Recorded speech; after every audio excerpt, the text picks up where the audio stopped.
Pakistan will respond to India's attack using all available means. These were the comments coming from Islamabad after overnight raids carried out by India on its neighbour's territory.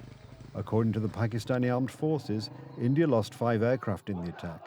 According to Delhi, the attack on Pakistan was limited only to strikes on centres linked to terrorist cells.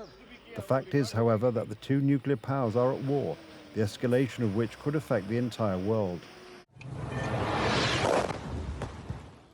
The strike had been announced for days.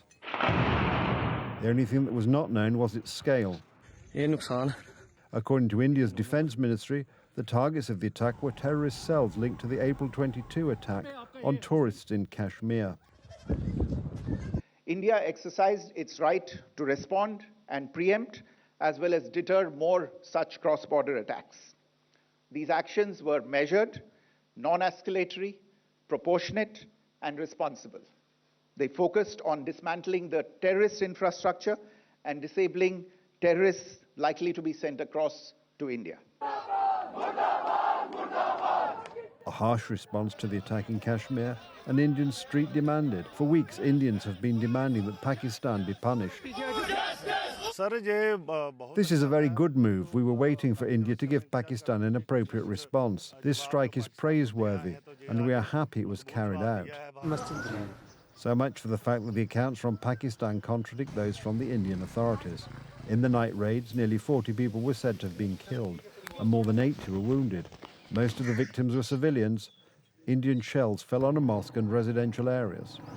You can see, ladies and gentlemen, that there are no terrorist camps there. Yes, we have beautiful mountains, the grass is green, the people are beautiful, people are going about their business as usual, and there are no terrorists here, as India claims, because India has no evidence.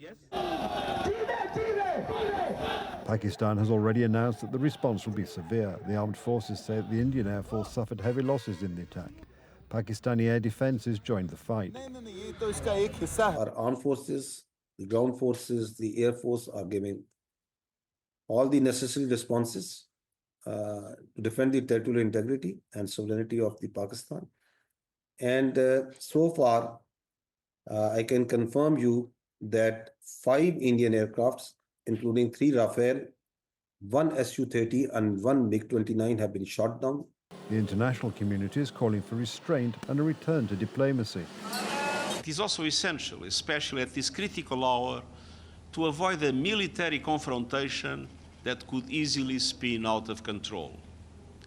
Now is the time for maximum restraint and stepping back from the brink. That has been my message in my ongoing outreach with both countries. There are growing concerns about an escalation of the conflict. Both India and Pakistan possess nuclear weapons. Islamabad is even reserving their use preemptively in the event of a significant threat to the country's existence.